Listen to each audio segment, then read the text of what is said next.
Hola, hola.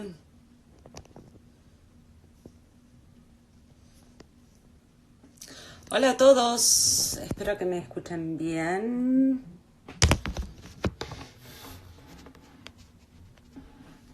Vamos a sumar a Camilo Godoy. Gracias por sumarse a este primer live.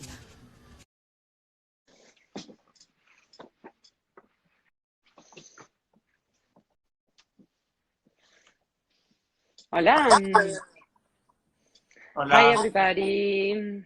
Hello. So thank you everybody for joining us. I know this is a strange format. We are here with Camilo Godoy, an amazing artist and friend who happens to work a lot about issues of television, media, community. So we thought it was the perfect opportunity and the perfect artist to have a conversation with him in this new virtual reality that we are all living in. I hope that you are well at your house and that you are at least trying to enjoy and have productive time where you can think new ways to do things like this one. So, hola Camilo, hello. Hola, buenas tardes. Hi, everyone. Yeah, Thanks for the invite. I also hope that everyone's healthy and at home, resting, and thanks to everyone that's at work in a hospital or in a grocery store and all the different parts of society where labor um, and work is still needed. absolutely, absolutely. So, Camilo, and so that everybody knows, we're going to try to see some of Camilo's work. We're going to pretend to have the dynamics of a studio visit. For those of you who haven't done any studio visit before, a studio visit is basically a visit to the studio of an artist, where usually our professionals, we try to get a sense of what an artist is working on, but also a sense of their careers and a sense of what type of vision they have for their art and, and the production. So we're going to try to replicate that in a live format. Camilo is going to be showing us images of his works from his computer, and we're gonna show a little bit also live in the sense of like through him. He's gonna tell us about it.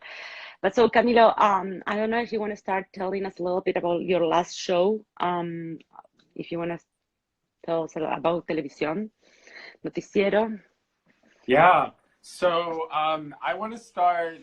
I usually, if you were in my studio, you would see quotes, and I always like to, whenever I welcome anyone into my studio, I always like to start with a quote that's been guiding my practice. And so on my wall right now, I have a quote that I've had on with me for many years now, and it's a quote by Audre Lorde, and she was asked by a writer named Claudia Tate sometime in the 1970s, what can you share with younger generation of Black women writers and writers in general? And Audre Lorde said, not to be afraid of difference, to be real, tough, loving, and to recognize each other. I can tell them not to be afraid to feel and not to be afraid to write about it. Even if you are afraid, do it anyway, because we learn to work when we are tired. So we can learn to work when we are afraid. Silence never brought us anything. Survive and teach. That's what we've got to do, and to do it with joy. And so I have this quote because it really pretty much guides a lot of my thinking, and certainly Black feminist scholars such as Audre Lorde are a huge inspiration to my practice and to the way I interrogate and view the world. And so from that quote, I want to go into my earliest project, which is this video installation, which consists of a green screen wall and a TV monitor and a video that I made when I was a kid. I was in Colombia, which is where I was born, and my mother had gifted me this video camera, and I was obsessed with the news. And so I would transcribe Colombia's evening news, and then I would create this makeshift TV studio in my father's apartment. And so what you see in this photograph is this snapshot of, or screenshot of the video in which I am performing as the newscaster. And so I'm just going to show a little clip of it so that we get a sense of the video.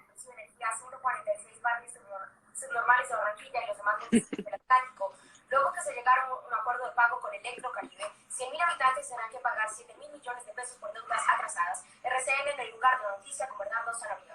Muy buenas tardes. La empresa eléctrica aseguró que se restablecerá el servicio. And so the video is from 2002. As you saw, there's the logo of the news network, the main news network in Colombia, which I printed and taped to the side of this wall. And then there's a moment in which my friend Sebastian walks behind me as a newsroom. So it was this idea of appropriating the elements of a newsroom and what a broadcast consists of, the newscaster with the whole outfit, the logo, and then people walking behind. And I recorded this as a way to have fun. You know, it was like I was with my twin sister, Tatiana, my friend Sebastian, and David, and I just would transcribe the newscast, and then would create a teleprompter with a camera, with a computer, and then I would read from that. And it wasn't until 2017, so many years after, that I started to see this footage as a potential for a video installation. And so that's what this became. So it's about a 10-minute video of me reading the news from 2002. And it's presented in this format of a TV studio. And I'm just talking about different political, social, economic, and health issues from 2002. The war in Afghanistan had just started. There's all sorts of things happening in Colombia. It's George W. Bush's birthday that day. So there's just like a lot of stuff happening.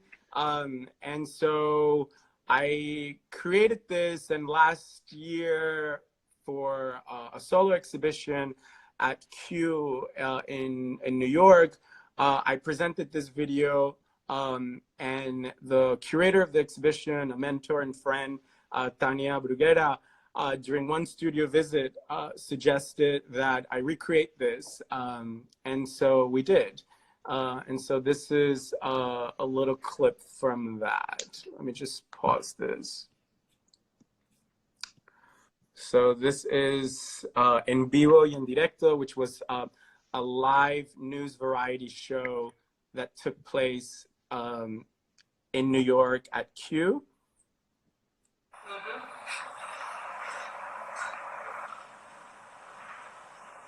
And so this is done with the fallen recovery of Doris Humphrey and Jose Limon.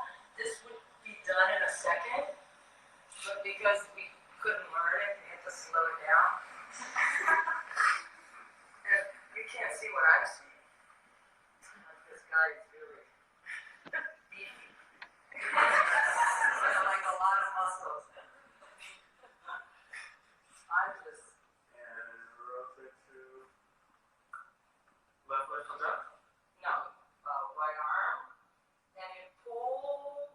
And so this was a live performance that took the form of this live news broadcast. On the background, you see over here the TV monitor of Noticiero that's playing, and then this is the green wall. And in front is Patricia Huffbauer, an artist and dancer and professor of dance, myself, Kimari and a whole crew of video artists who collaborated with me and assisted me in creating this makeshift TV studio. And in front of us is a live audience. And so this was a performance that took the form of this news show, and in which I invited various artists that I love to work with me in discussing different moments in politics and in history. And so what you're seeing right now is footage of this moment in which, along with Patricia Hofbauer, we are deconstructing a José Limón technique movement phase. And we are deconstructing this because in this particular moment in my practice, I was studying the work of Mexican choreographer and dancer José Limón, and his work from the 1950s, which was a period in world history where the Cold War was happening, and in which the United States government, particularly the State Department, funded the work of modern dance choreographers like José Limón and Martha Graham and Al Benali to receive money from the State Department to present their work in countries where communism was presumed to be a threat. And so I was reading excerpts from a historian, Victoria Phillips, who's written about this moment in dance history of the sponsorship of the US government of artists, in particular dancers. And I was also reading some declassified CIA documents from that period that present a very striking history of the ways in which the US wanted to intervene in the politics and in the economics of the world, and particularly Latin America. Camilo, if I can interrupt for a second, I just wanted to point out, because what you're saying is fantastic and something that I always loved about your work. I was there that day that you're showing the video of, and something amazing about that exhibition and about your practice in general that I would love the people watching us to have in mind is the fact that in your work there's an overlapping between the performance, the choreography, and the archive. And that goes all the way to that moment when you were a little kid recording that those newsrooms, right? Recording those like news, like fake TV shows. First, because you were taking like real material, you were commenting on real news. So the present archive of the moment was being like reconfigured by you, by copying it or trying to like replicate it. You were already making art on that gesture, and at the same time you were like doing like a palimpsest of meaning, right, where you add like the present of the moment with the past, and you kept doing that. And this exhibition was fantastic because there was like little like Camilo on the back, but there was like the adult contemporary Camilo there dancing. There was also this person who was teaching you, about dance. And there was also all these political elements. So I just wanted to bring this up to people seeing us, and how interesting it is that you have this confluence of like not just history per se, not just dance and choreography per se, but also both of them in relationship also to arts, politics, and and the body and your own body, appearing in all these instances, in all these palimpsests of meaning. Anyway, sorry.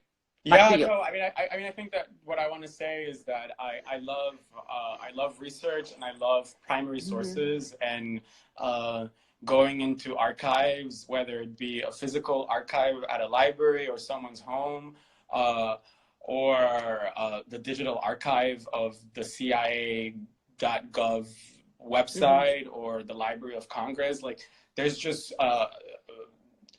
an abundance of materials out there that for me, whenever I find like a little entry point of interest, I just go right into it. And so when I learned of the work of Victoria Phillips was through the Library of Congress. There was an exhibition that she co-curated about this moment of the politics of the dancing body. And I knew nothing about the relationship of the Cold War and modern dance. And then I just started digging. And the more you like I love doing this to the work and to the research. It's like to poke and keep poking and then just sort of like find so many materials that are fascinating and rich and that are productive for learning. But that they are all in many ways about the body and about history. And that's the kind of the kind of bridge that I can make with my current methodology and my current interests way back to when I was 13 years old, just like recording on VHS the news and then repeating them verbatim. Yeah. And so what this project of presenting it as a kind of workshop in this news show, this was research for another performance. So I was here. I'm deconstructing with Patricia the Morse Pavan, which was a piece, a choreography by Jose Limon about Shakespeare's Othello, and so this went on to become another artwork, which is titled Diplomacy,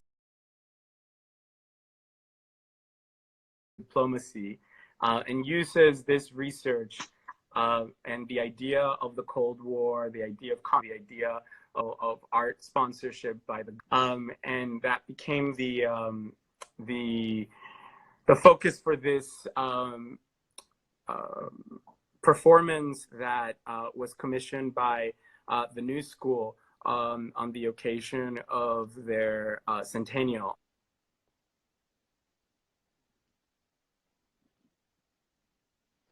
Hello. Hello, 1 second while Camilo is connecting.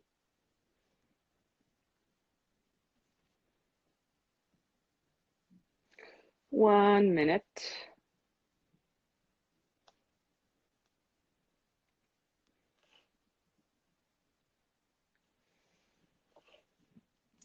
Hola, hola, Camilo. We are having trouble, like real TV.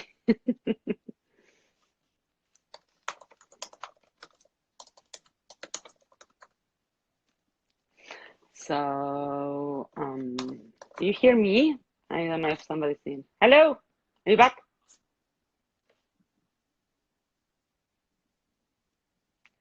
So can you hear me at least?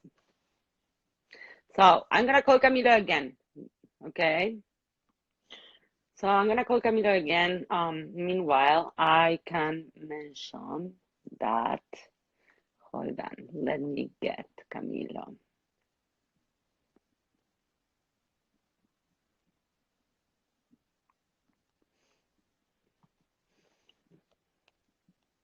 Let me try to call Camilo. So sorry for the delay.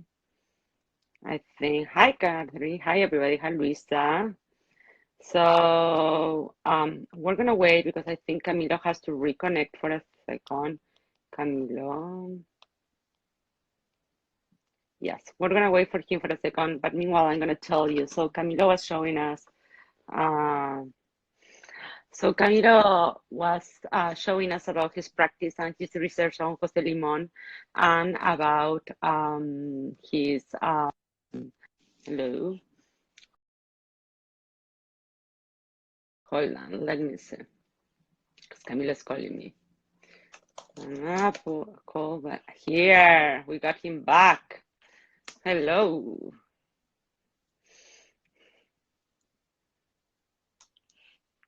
Hello, we got Hi. you. I don't know what happened. No problem. What happened was that, I mean, we're going back. I mean, we have all this new technology that makes the thing that we can live in a world that is truly virtual, but happily we cannot. And I think that's good, that there's some Yeah. physical limits to virtuality. Um, so uh, we're back to your work. You were commenting a little bit of like wrap up for those who joined recently. We're commenting about your research on choreography and the history of the Cold War, U.S. interventionism, and the relationship between dance and cultural programs and cultural diplomacy in general. And this project that you're showing us what happened at the new school for their centennial. So please tell us more about the project and also especially about the location of this fantastic project. I don't know if some people seeing us might recognize the backdrop of this image of Camilo, but anyway. yeah. So when the curators at the new school asked me for an interest for, we had a studio visit, and I said, well, I would love to do something with you. If I wanted, I would love to work with you, and I would love to do a piece in the Orozco Room at the new school. And the Orozco Room is a room on 12th Street between 5th and 6th Avenue that is a very, very historic room that was painted by Jose Clemente Orozco in 1931. And it's a series of murals that surround an entire room. And what you see here at the top is one of those frescoes that Jose Clemente Orozco created. We see these references to Mexico and the Mexican Revolution. Here we see someone whom we could understand as a follower of Zapata. And here we see these references to the Russian Revolution. And over here would be the face of Lenin. And it's covered with a yellow curtain, and that curtain was placed by me. And then here you have me dancing, and then here you have some of my research on Jose Limon.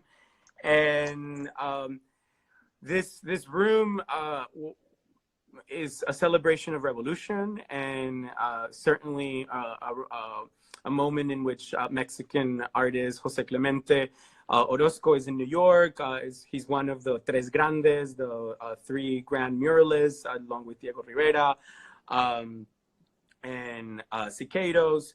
And this is one of the few murals of this period that still exists, and is one, I think it's the only Mexican mural. It's the only Mexican mural in New York that is still on view. Because Diego Rivera. Hello, we lost you again, Camilo. Weird. I'm here. Hello. We got you back. You were talking about Diego Rivera and how his Rockefeller Center mural was destroyed, basically censored. Because of the reference to Lenin, which also Jose Clemente Orozco used here.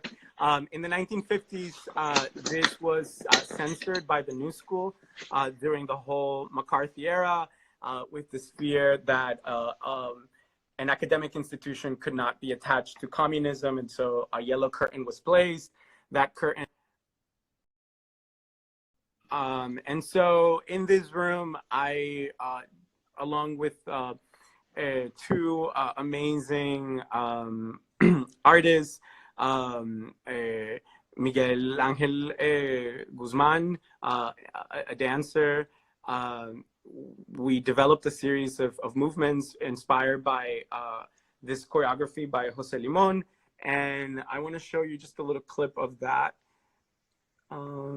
Because it was in the dark. Ooh, it might be tough here, but let's see.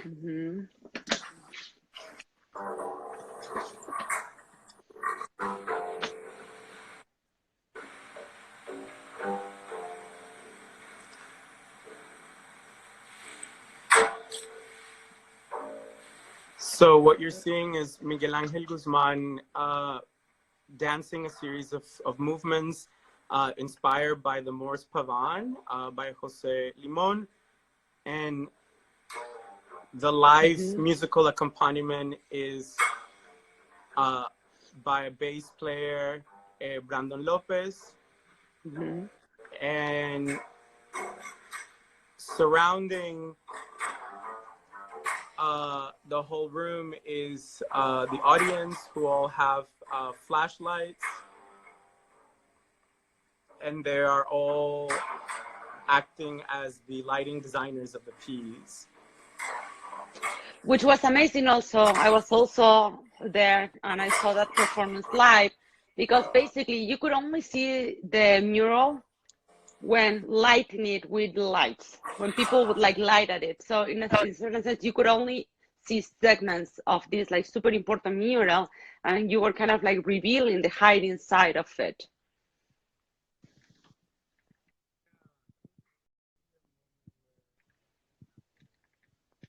Do you hear me? Where yeah. Hello. The murals are revealed, and for me that was the interest in this piece, was to reveal history through the audience participating in lighting, but also there's a moment in which I'm reading all of the research.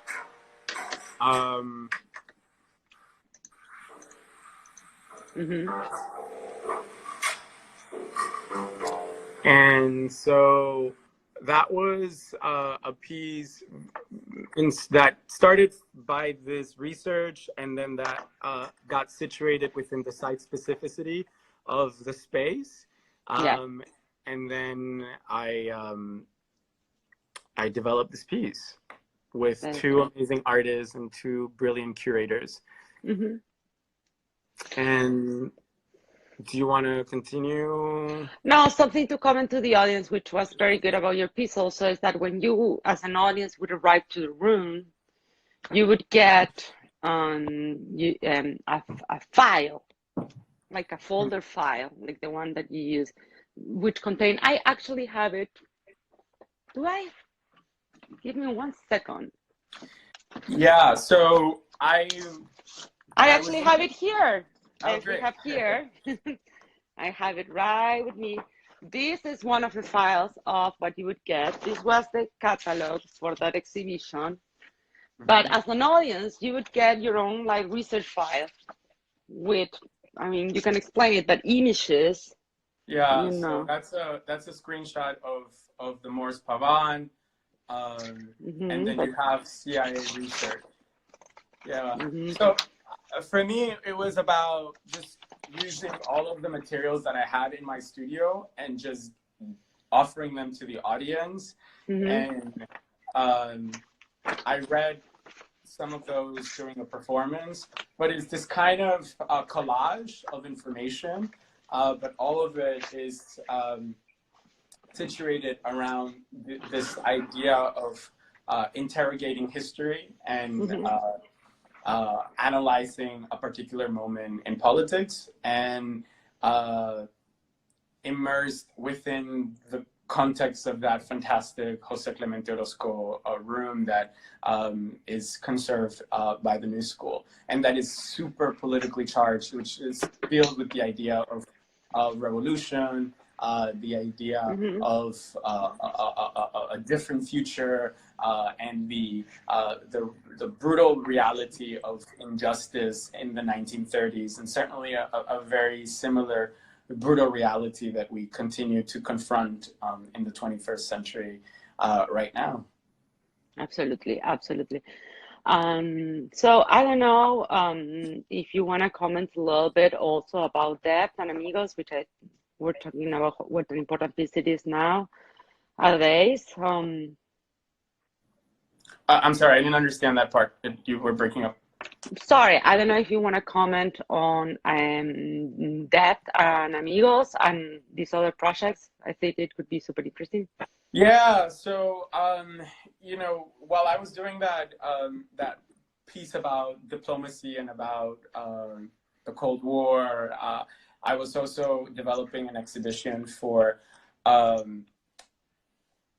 project for an exhibition that I had in my head for years, and it was this reality of debt and the fact that I have a lot of student loan debt, and I had this project in my mind since I first started paying monthly payments for my debt, and it wasn't until about 2 years ago that a space in Brooklyn reached out and said we would love to work together, and I immediately said that if we were to work together, I would really love to develop this project, and it was this project about debt, and so the whole gallery was painted blue, the same color as Citibank blue, and the fact that Citibank is one of the financial institutions that own my debt, and the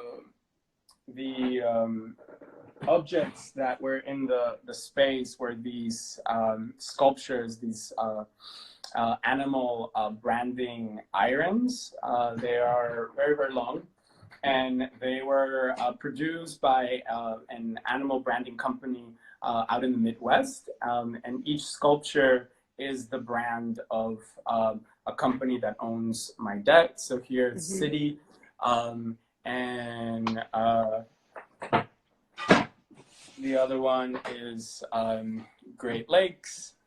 And these objects, let me find an image. These objects were coming out of the wall like this. So in a way, the body of the audience could be marked like if we were animals, like the same way that your own body, in a way, is metaphorically, but also almost really marked by this debt, right? Correct. So it was the idea of how, the idea of being owned or being marked or named or branded by these particular companies. And I did some experimentation with fire of actually heating these up. So this is a screenshot of a video of them being heated up. This is another one. This is Navy End. And I share this because of just the brutal reality of the economy currently, and the fact that so many people are in such economic circumstances. And just earlier today, I was listening to Congresswoman Ilhan Omar talking about forgiving some debt, and so this project was very much about the idea of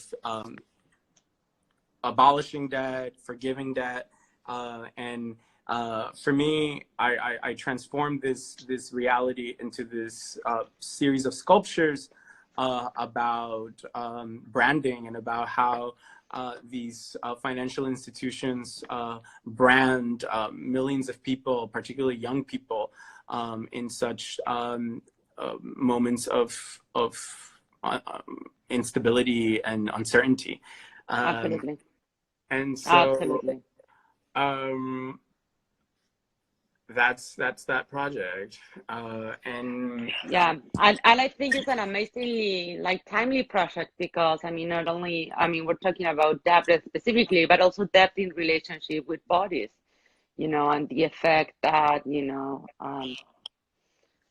this pandemic is also putting into question how we work with our bodies. So I think that both that and your next project are super interesting in that regard. Do you want to show something about Amigos and your publications? Yeah, so this is hello? This is Amiguex, which is a project that I've been making since 2017. It was started while I was in residence at the most amazing residency program in New York, International Studio and Curatorial Program. I had a lot of support, and I was in a very particular moment in my practice. I think it's a moment in which I was like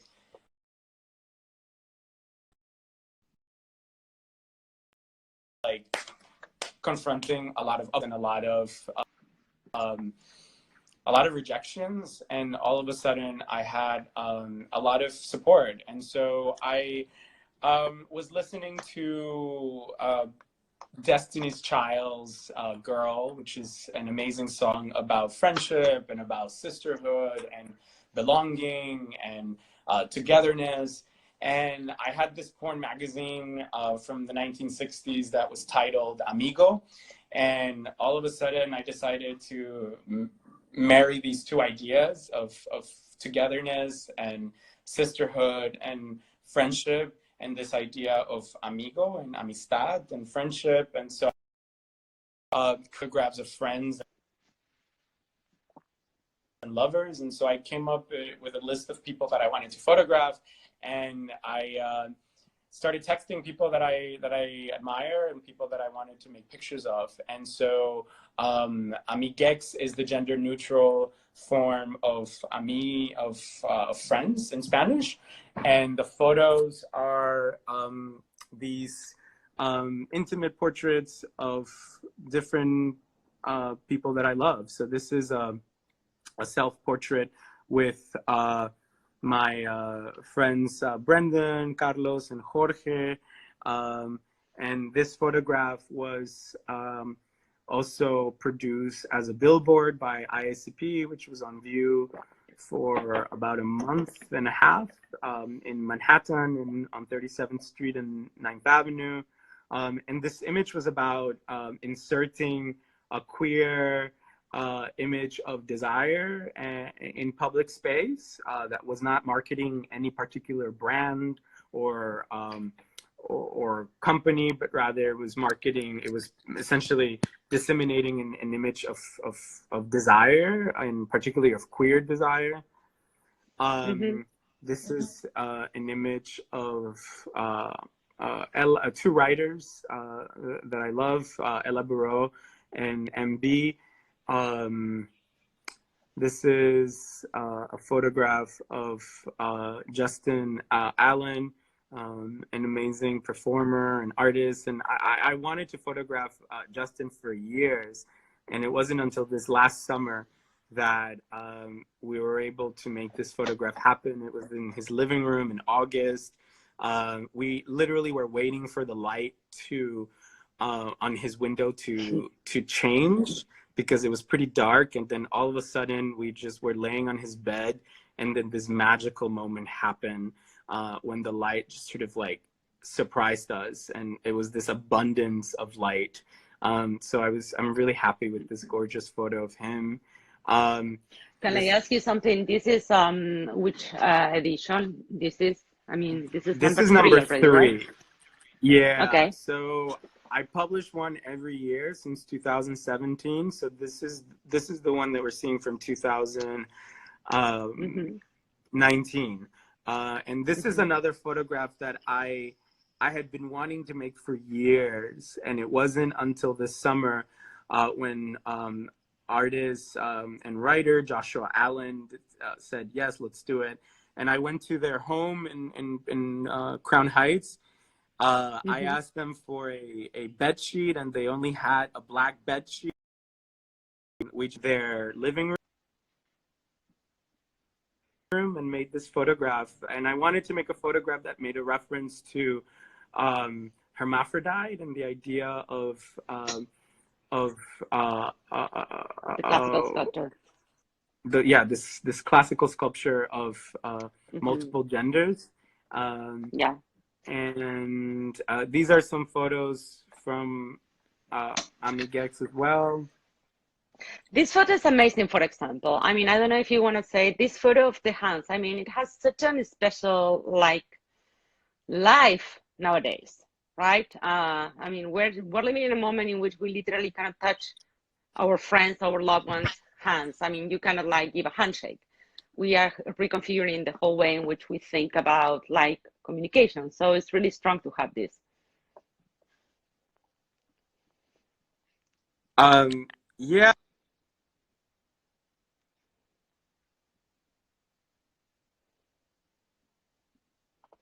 Sorry, I don't know what's going on.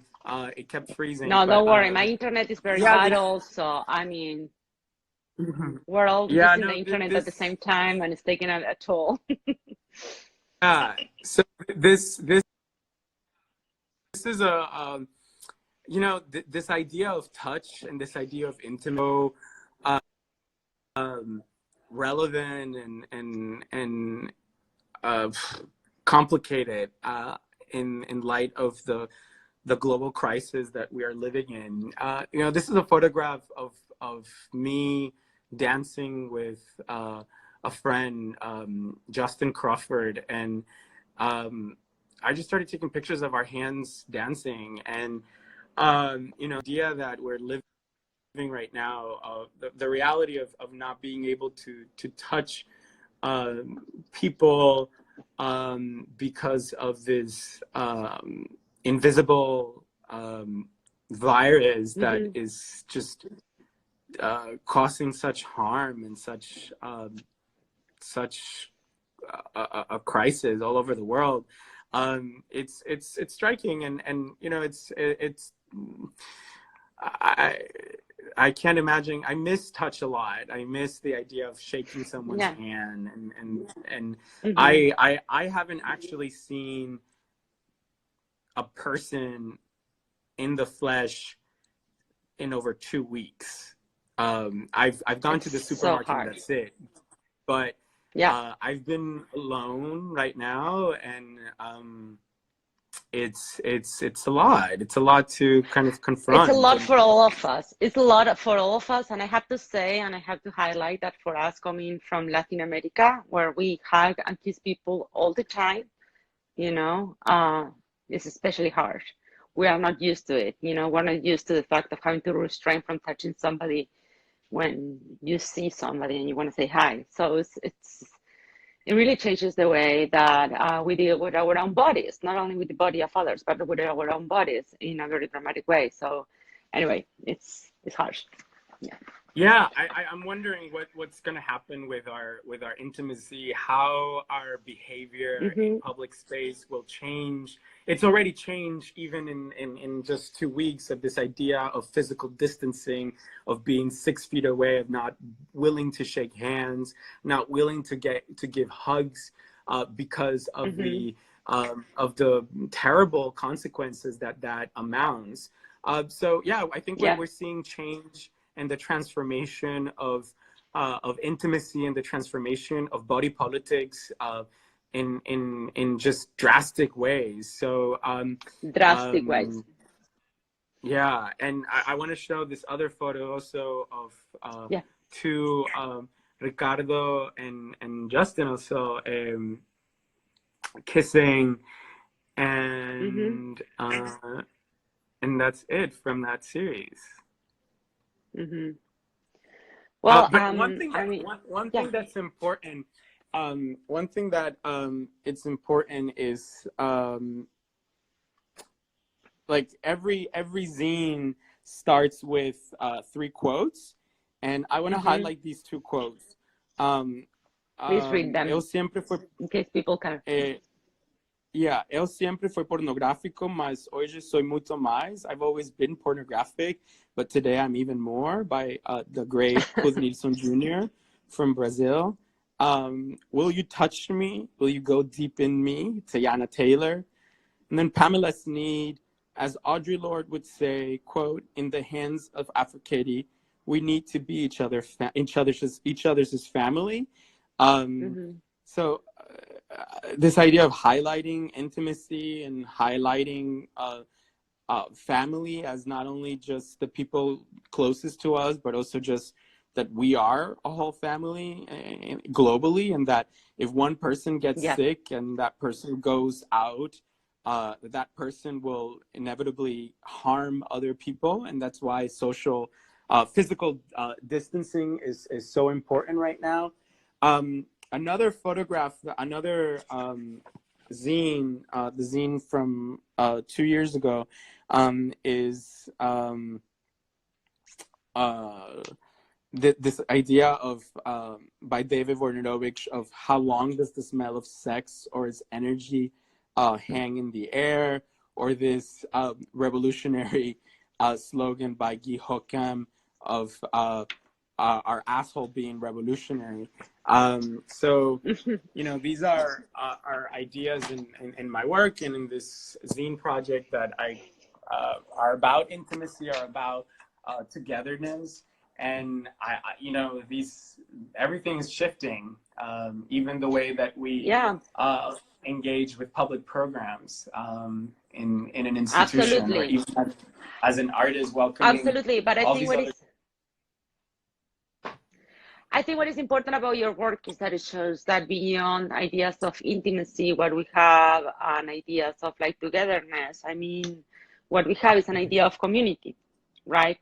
And of communities that are not the communities that have been promoted by the traditional, you know, societal forms. Like, you know, these are not communities organized around ideas of the families. The communities in your work are communities that happen through, you know, like love, friendship, encounters. I mean, they're communities of like migrant artists in the big city, finding each other in a moment of need. So I think these alternative communities, these alternative ideas of being together are going to be super important for all of us. And I think that that your work, you know, and just the fact that, I mean, you've been working on all these ideas during all this time, using as one of your main forms or one of your main techniques choreography. I think it's fascinating because choreography is about organizing the movement of people to create coordinated, you know, things. I mean, this is a bad definition of choreography, which I'm sure there's like a lot of like dance theorists that would destroy in 2 seconds. But for those of us that don't know about dance, that's what choreography is. It's about like the organization, the creation of like an idea through the movement of a group of people or through one person. And I think this is lovely that you've been working on this, but also seeing the political aspect, both political in terms of like individual politics, how you deal with your community, with your love, with touching others, but also on the state level, political, you know, cultural diplomacy, US interventionism, et cetera, et cetera, et cetera. I wanted to ask you about what you're working on now, but I also wanted to offer to anybody in the audience, if they have any specific questions while Camilo tells us what he's working on now, please leave them on the comment section and I'll try to transmit some of them. Yeah, Sorry, please tell us please what you're write working at least one question if you can, or a comment. But I'd love to answer a question from people in this world of Instagram Live. You know, I'll be honest. This year it's weird. It's so weird to all of a sudden be have all this time to rethink and stay safe and stay healthy and develop these modes of working. But it's been hard to just even organize some files in my hard drive because the future seems so unknown. And I think that is that is a real pressing subject in all of our lives, you know, that in such a quick moment, everything just changed globally. Yeah.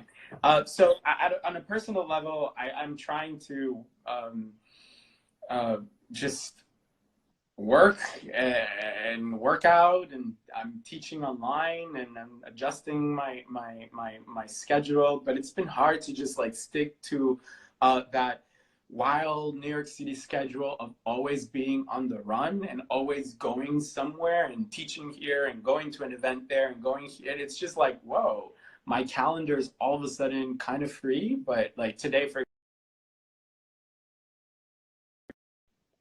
example, sorry, we missed you. It's been hard. I'm sorry? And so it's been hard to like kind of focus it's been hard to focus. Uh-huh. But my main goal as an artist in the next days is to really organize files and archive some projects that I haven't archived properly, apply to a few grants, and I'm, you know, That's great. the other day I woke up thinking about my childhood. I always think about moments of deep joy in my childhood, and I used to make a lot of dresses with my bed sheet when I was a child, and making gowns and stuff. And so the other day I woke up thinking a lot about making videos of as an adult of just these, of playing around with fabric and performing for a camera and morphing into these fabrics. I'm a lot of projects have sort of been put on delay and for exhibitions that were happening this year. So I have a very exciting collaboration with an artist here in New York, but things might change in terms of the schedule. But I'm occupied with new ideas and with new projects, and I'm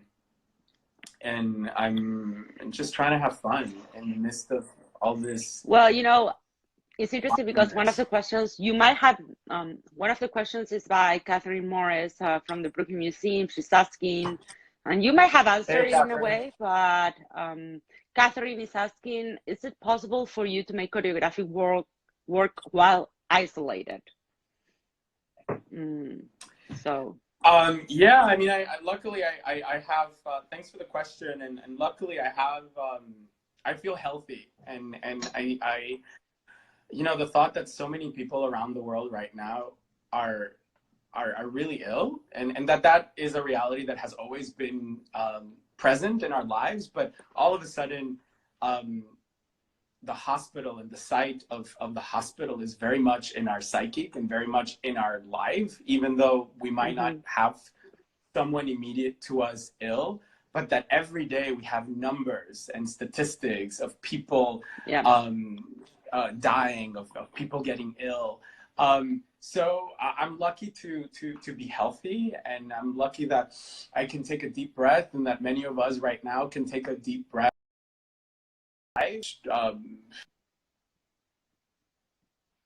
Difficult circumstances.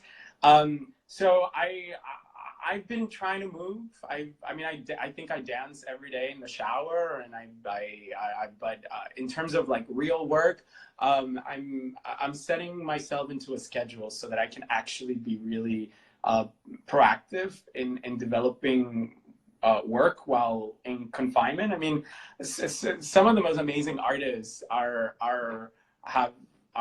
in hospitals and are in prisons right now. I mean, that's real. Yeah.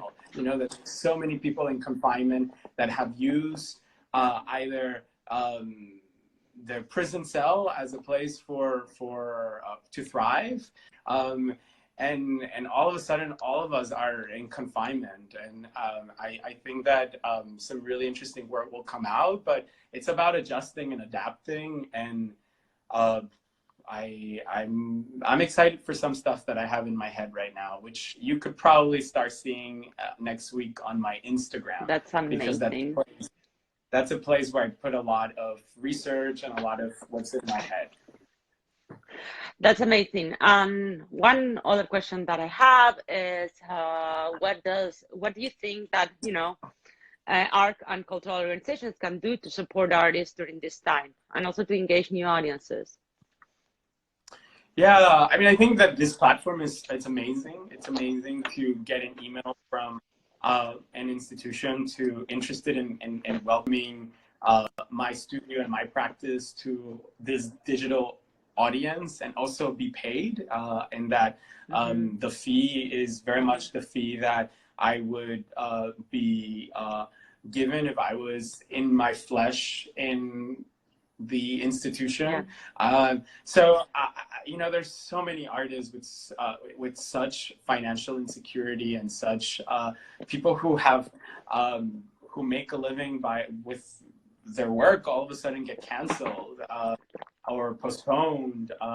I am a side of privilege that I pay most of my bills from teaching, and that some of my teaching is still very much happening, at least. But I think in terms of cultural institutions, it's this commitment to supporting artists in this particular moment more than ever. And that means financially, but also just in giving your institutional platform of what is your digital space, what is your website, what is this world that we are always attached to, but that now we are attached to even more. So I think, yeah, just this idea of making space through the digital space, through the digital realm for artists, as a way to get some audience, but also get some coins, because Yeah. a lot of artists are suffering and will suffer. I mean, it's so awful.